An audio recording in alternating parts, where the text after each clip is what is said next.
Episode 17, Strap Wars, The Wrist Awakens. Hello, and welcome back to Time Well Wasted, the horology podcast where I try to teach you something, and Declan tries to break it. I'm Glen, your moderator, educator, and designated adult. And I'm Declan, your designated disappointment. Today we're diving into Strap Wars, The Wrist Awakens, bracelet versus leather versus silicone, 3 materials, 1 winner, and Declan has prepared a tournament bracket. That's correct. Laminated, colour-coded, with dramatic arrows. He spent more time on that bracket than on his actual watch collection. Organisation is a form of art. Okay, let's start with durability. Bracelets age well if you clean them. Leather ages beautifully if you treat it right. Silicone ages like a toddler's toy, indestructible and slightly sticky.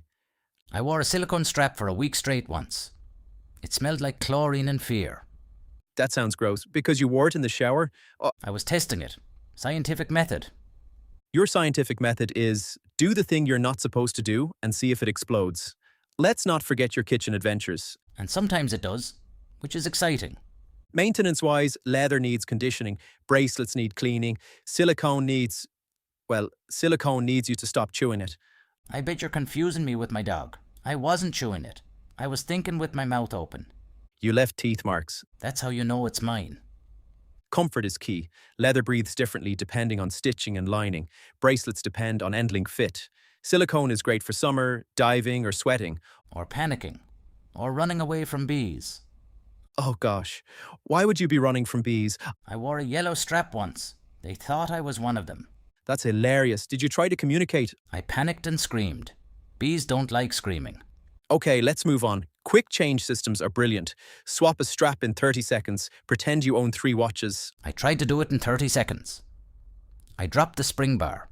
It bounced. It vanished. I think it entered a parallel universe.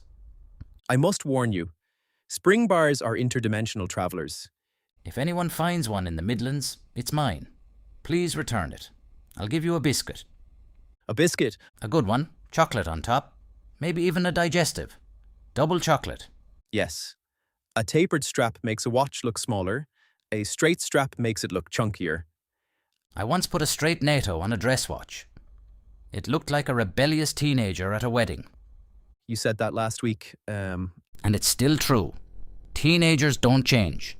It's luxurious, durable and beautiful, but expensive and ethically complicated. Also, I've got a question. Is Crocodile offended by vegan alternatives? We'll ask Linda. She's joining us very soon. If she says yes, I'm starting a support group for sensitive reptiles. Silicone or rubber, leather suffers, bracelets can get sticky. I wore leather in a sauna once. It turned into a soft pretzel. You didn't live in humidity. You visited a sauna. Same thing. I think Linda is calling me. She's on the line. Declan, please, no more clowning. Hi, Linda. I'm here with Linda Byrne, bespoke strap maker and leather artisan. Linda, welcome. Thanks, Glen. Happy to be here. I'm slightly afraid of whatever Declan has done to his straps. He's banned from leather ownership for a month. Good to hear that. Leather needs respect. Different leathers behave differently. Calfskin breathes well. Goat is flexible. And shell cordovan lasts decades. And linings? It's crucial. A good lining prevents sweat rash. Cheap linings, well, they're basically punishment. Why do some straps cost as much as a modest watch? Can I answer? That's not a good idea, Dec, unless we're in the circus. Craftsmanship, edge finishing, stitching, cutting, conditioning. It's hours of work. And good hides aren't cheap. My next question is, can you make a strap that smells like a library? Yes, I've done it. Leather absorbs scent oils beautifully. Declan will want one. I already made him one. It's in the post. It's made of ostrich leather. It has a distinct look, peppered with natural quill follicle bumps. Not only it is eye-catching, but it matches Declan's personality. Linda, we must confess to something. On Friday, we had a small incident during testing. Dec had an accident. I tried on the silicone strap for my dramatic facial expression test. And? It snapped, loudly. I think it hit the ceiling. You broke silicone? I flexed too hard. You're banned from wrist-based experiments. Science cannot be stopped. Linda, any tips for Declan? Can we fix that for him? I think it's too late for him. It's a lost cause. Linda, I want to dig into something you mentioned to me earlier this week, edge finishing. If I recall correctly, you said it's the difference between a strap that lasts 2 years and one that lasts 10. Can you walk us through what actually happens at that stage? Sure. After the strap is cut and stitched, the edges are raw. If you leave them raw, moisture gets in, the layers separate, and the strap starts fraying. So I burnish the edges. That means rubbing them with heat and friction until they're smooth. Then I apply edge paint in multiple thin layers. Each layer has to dry perfectly before the next one goes on. Sounds like painting a fence. Excuse me, it's nothing like painting a fence. I once painted a fence. It also needed multiple layers. Did you wait for them to dry? No. Then it's definitely nothing like painting a fence. The patience involved is incredible. People don't realize how much time goes into a single strap. Exactly. A simple 2-piece strap can take 4 to 6 hours. More complex ones, exotic leather, curved ends, custom taper, can take a full day. A full day? I thought you just cut it, stitch it, and boom, strap. If you want a €6 strap that dissolves in the rain, yes. If you want something that lasts, no. Mine dissolved in the rain. We know it was from AliExpress. What about tooling? You do some decorative embossing, right? Yes, but only when it suits the leather. Some hides take tooling beautifully, like vegetable tanned calf. You can carve patterns, borders, even initials. But softer leathers like goat or lamb don't hold detail well. Could you emboss my face into a strap? Absolutely not. Why not? Because your face has too many features. She means your face is complicated. I'll take that as a compliment.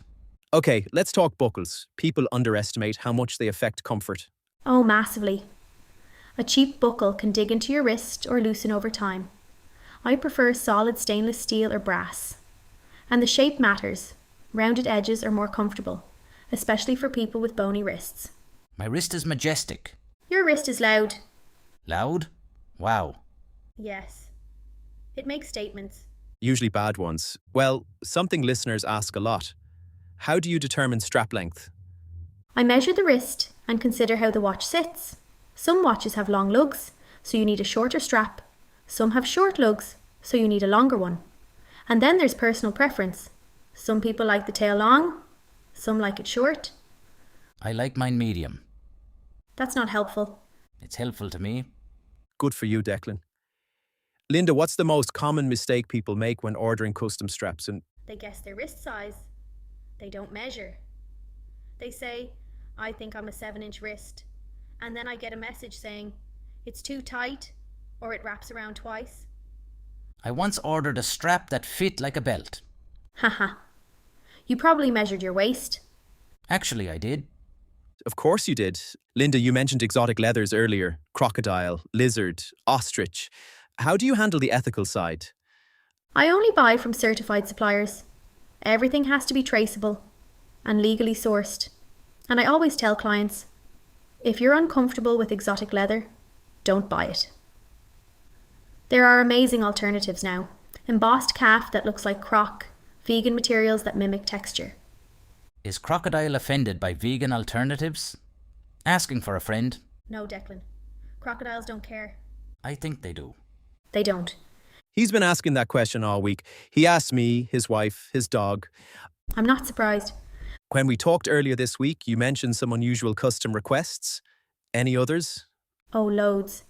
Someone asked for a strap that felt like a cloud.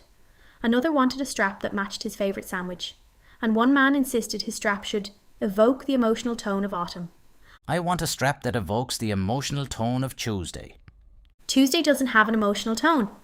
Mine does. His Tuesdays are dramatic. I'm not making a dramatic Tuesday strap.